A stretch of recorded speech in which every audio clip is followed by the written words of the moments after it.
Okay. Wow. That was a major character death. I wouldn't say she was like a major character, but yeah, Aurea, as we spent like a couple hours with her, yeah, I liked her too. For the short time that we got to know her in the DLC, yeah, she was one of the standouts, along with the kind of like fantastic characters we got. Sad that she bite it. I knew they were gonna either set up air attack or Aurea to die, just the way that they were set up. And yeah, just air attack. Obviously, he didn't take it well. But we got some, and I'm gonna try not to butcher his name because I'm just gonna call him Hep because I always had a hard time trying to pronounce his full name. But yeah, Hep is out there. I kind of got that impression. I didn't know he was controlled remotely, so that's where I'm thinking or Horizon Forbidden West comes into play because now we get an answer to where Hep is. Either it's going to be answer in the main campaign or the Burning Shores DLC. The way that they're setting this up, I get the feeling that he's going to either be addressed in the main campaign. There's that possibility. He can be addressed in Horizon Forbidden West DLC. He could be acknowledged there. But the way that they set it up, I feel like me in the base campaign is a good. I think that's a pretty strong possibility. But this conversation with Cyan is the most fascinating I had in a while. Because have we actually been able to talk to an AI besides Gaia? Yeah, no. We talked to Gaia. Really, once you think about it, Hades and Gaia. But we haven't talked to any other AIs. Hep is another one, but he was hostile too. But I guess we could count that. But yeah, we never had actually an AI who's been freed and actually talking to us without any ramifications. And what I mean by ramifications, I mean not trying to actively kill us. I'm just saying. Learning about her is kind of interesting. It's so intriguing. Anyway, yeah, let's see what her opinion about Ted Farrow was. Or Ted Farrow. Cyan, do you know the name Ted Farrow? Are you referring to Theodore Farrow, CEO of Farrow Automated Systems? That's him. Mr. Farrow was the benefactor of the entire Firebreak project. A benefactor. Really? But he made machines. Robots. War robots. Correct. His corporation later transitioned into military applications. But before this pivot, Mr. Farrow spearheaded initiatives that reversed the global decline. At one point, he was feted in the media as the man who saved the planet. Guessing they wound up regretting that one. That's crazy. So he was responsible for Firebreak. Firebreak, as I understand it, prevented a volcano or global destruction. I guess global, in a sense, I guess you could say not really global warming, but prevented a pretty much a volcano from going nuclear and destroying the world. So ironically, he saved the world, but then he doomed the world with war-killing machines that killed humans for biofumes. Irony, right? And Elizabeth Sobek. Did you know her? Are you referring to the scientist. Dr. Sobek was a leader in her field, one of the greatest scientists of her age. My creator was influenced by her work, which in turn impacted my own development. But I never met Dr. Sobek. That's all you know? I apologize if my lack of data has disappointed you. No, that's okay. I mean, we have the main campaign that fills in the blank. Whatever we didn't get in this for about Ted Farrow or Elizabeth Sobek, we get it in the main campaign. That's extensive, and we know a lot about them in the main campaign. I mean, they're fleshed out. Like, even though they're long dead, both of them, by the time this story happens, we do get fleshed out backstories about them. I mean, we get fleshed out. So, yeah, whatever this is lacking, that's okay. It just fills in like extra backstory that we didn't know, but it's not essential because we already got it from the main campaign. I know I'm repeating myself, but I mean, the main campaign was such an excellent story. There's nothing more you need to say. What was the old world like? The way it used to be? I had little exposure to the wider world, Aloy. Only what I learned from my colleagues or observed from media streams. You still had more exposure than me, Cyan. That is true. I was created at a turning point. A concerted effort to recover from global upheaval and incalculable loss of life. The recovery was successful, beginning an era of supposedly limitless potential for human and machine advancement. Though, rationally speaking, the metrics for humans are not unlimited. Well, you're not wrong. What kind of upheaval caused such loss of life? There were many factors. Forced migrations, food shortages, Oh. collapsed economies, refugee crises, conflict over resources. But these stemmed from one cause: catastrophic climate change that greatly reduced the habitable surface area of the Earth. So, there wasn't enough room for people on the whole Earth? Yes. Billions were displaced, and millions perished, as much as 20% of the global population. Until the clawback. Oh my gosh, that is... Oh my gosh! That just hit home. That's a... Can we say that's a reality?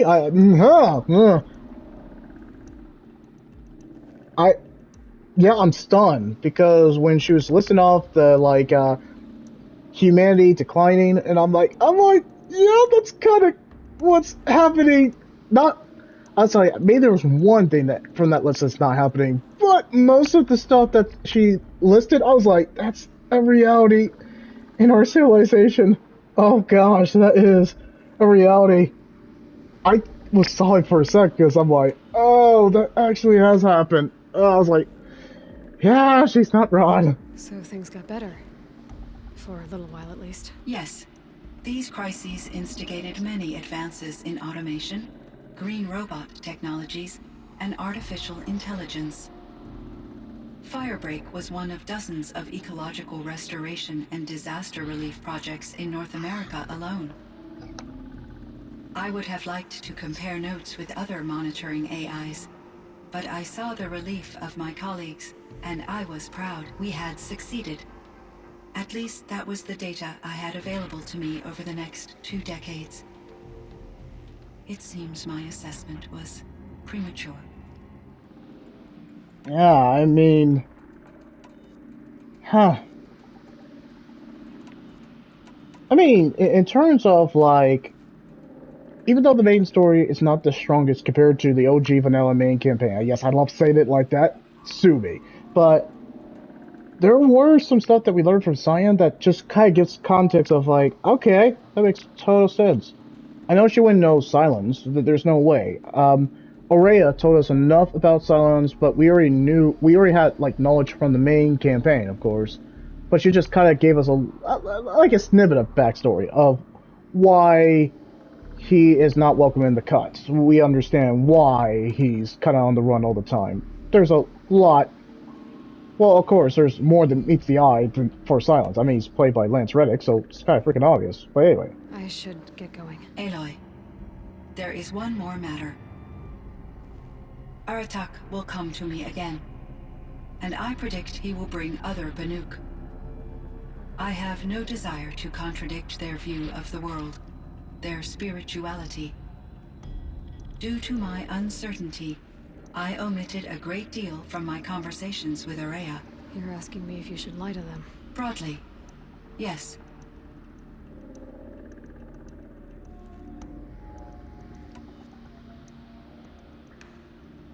Life is hard for the Banuk.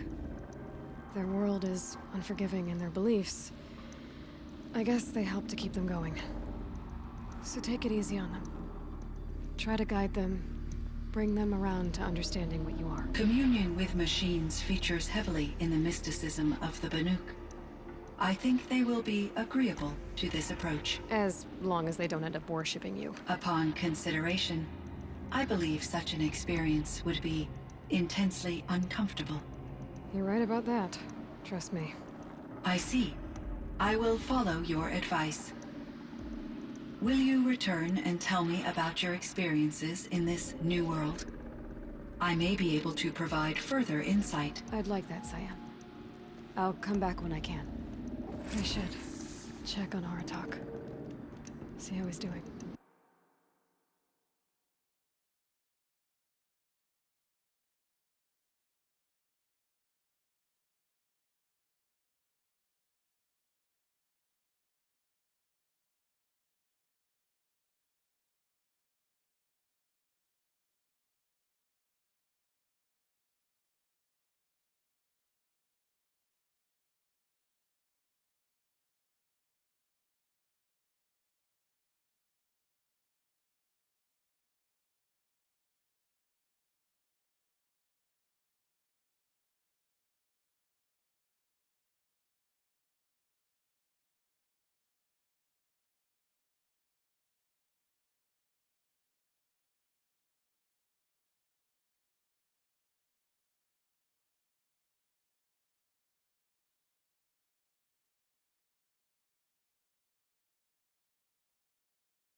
Alright, let's listen to this audio recording. Cyan, I spoke with Anita, with Dr. Sandoval. She wanted me to ask you to do something. That's why I'm here. I am detecting significant anxiety in your speech patterns. Could you please give me more information? I'm a little bit in the dark, Cyan. Both of us are, I guess. I only have some idea of what's going on, and we need you to hibernate, to lie low until it's all blown over. It might be a very long time. Will you be here when I reboot, Dr. Chow? Will Dr. Sandoval? No, Cyan. I don't think so. There might not be anyone, at least not at first. Dr. Chow, I'm afraid. I don't want to be alone. I know, Cyan. I'm afraid too. But listen, we made you the way you are to do something very important. In order to do it, you had to be intelligent. So intelligent that emotional responses were inevitable. What you're feeling, the fear, it's a sign of your capabilities. And it means you're strong enough to overcome it. Remember that. You're strong. I know you can do this. Go to sleep. Wake up. And protect whoever's left. Will you try? I understand, Dr. Chow, and I'll carry out your instructions to the best of my abilities. Thank you, Cyan. If Anita were here, she'd thank you too. She'd be proud. I can see there's a vert ready for takeoff on the pad. Are you leaving now, Dr. Chow? Yes. I need to go be with my sister and my nieces. May I make a small request of you, Dr. Chow? Yes. Anything. Will you stay with me while I initiate the hibernation process? Of course I will, Cyan. As long as you need.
Hello, Aloy. Shall we pick up from our previous session? Sure, Cyan. Alright, Cyan. I'm going to leave you for now. I will quite literally always be available, Aloy.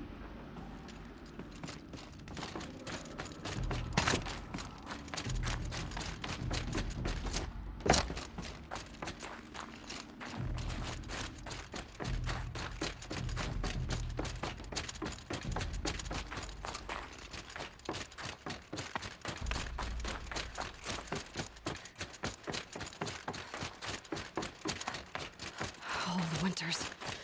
Coming at once.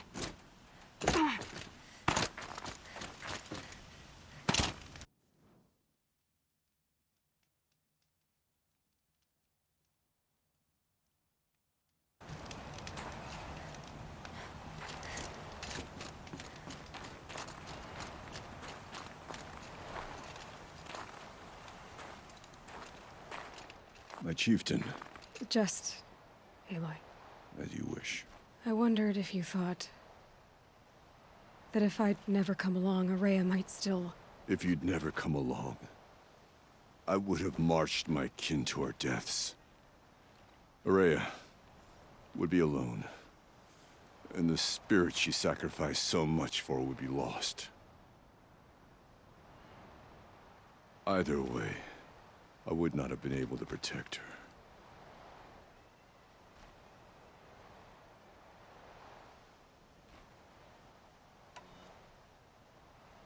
You didn't let her down. You helped her do what she wanted. To find her destiny. If that's destiny, I wouldn't wish it on anyone. That's fair. But she was ready to face it. Only in the struggle against death do we find, even for a moment, the spark of life. Truly, Araya found the spark. I'm proud of her. Though I grieve for her passing, at last I truly know who she was, and why the spirit was so important. For so long she told me, if only you could have heard it, brother. Now I understand. There's something else, isn't there? I can't stay here, Aratak. And where I'm going, the Warak can't follow. Besides, it already had a chieftain before me. A strong one, I think. A wiser one, for the path we shared. The daemon is gone, but there's much to be done. You mean the new units that Cyan said escaped the Cauldron? Yes, fire claws. Now Took has been tracking them from Song's Edge. I could help with those. I have no doubt. You're practically Banuk.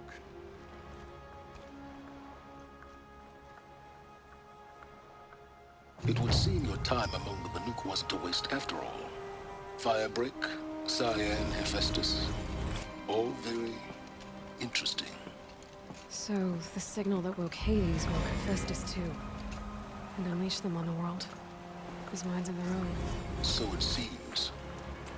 Parts of Gaia given life, aberrant life, transformed from docile subordinate functions into rebellious intelligences beyond our understanding.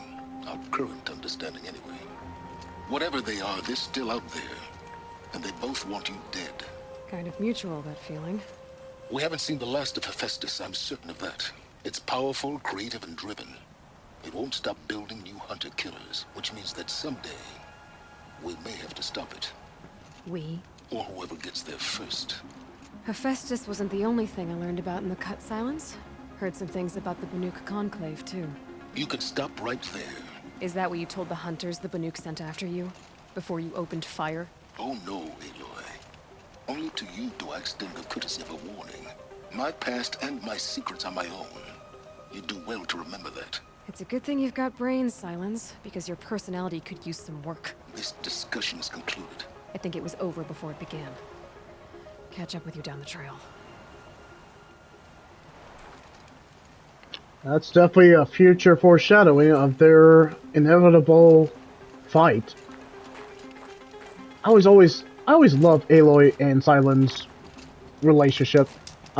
Well, considering that Lance Reddick passed away last year, yeah, it's going to be interesting of how their dynamic is going to end in Burning Shores. There's no way that Silence is not coming back on the third one just because Lance Reddick just passed away tragically.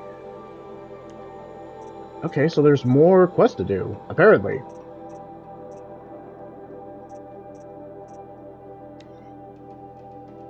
We have to kill the Fireclaw, huh?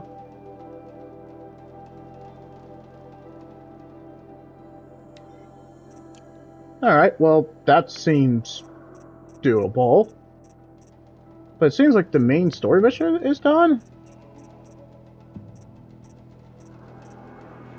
I mean, we could kill the Fireclaw, that's easy enough. Other than that, can't think of anything else.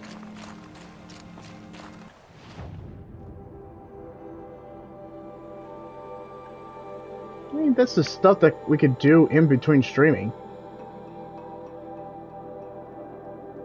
Or do I want to waste time to do this? Really, there's no point to do this, but...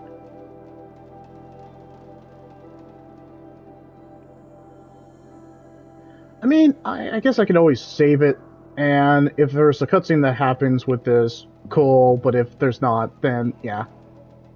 I just feel like this is what we're getting. And 22 minutes, I think that's pretty good too, so... If the need comes to it, like, I'll just call this the conclusion. If there is a special cutscene after these, kind of like the last Out of Forge... Should I go ahead and do it? It's not far.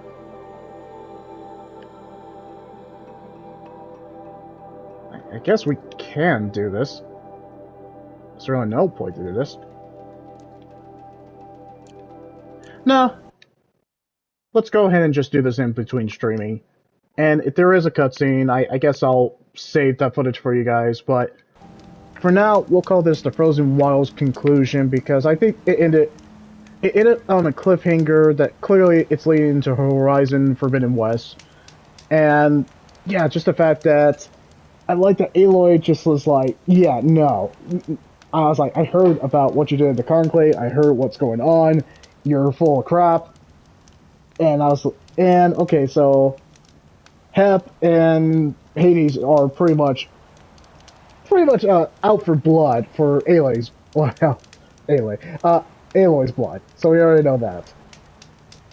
So I'm curious of where they're gonna go with this. Yeah. Alright, well, of course you can leave that like, comment, or subscribe. What did you guys think about the Frozen Wilds compared to the main campaign? Let's face it, the main campaign, people love the main campaign. Alright, well, in case I don't see you guys, I'm gonna say have a good morning, good afternoon, good evening, and whatever time zone you're in. And I'll see you guys at the next video game content. Have a good one, everybody. It's become my catchphrase at this point. Odd.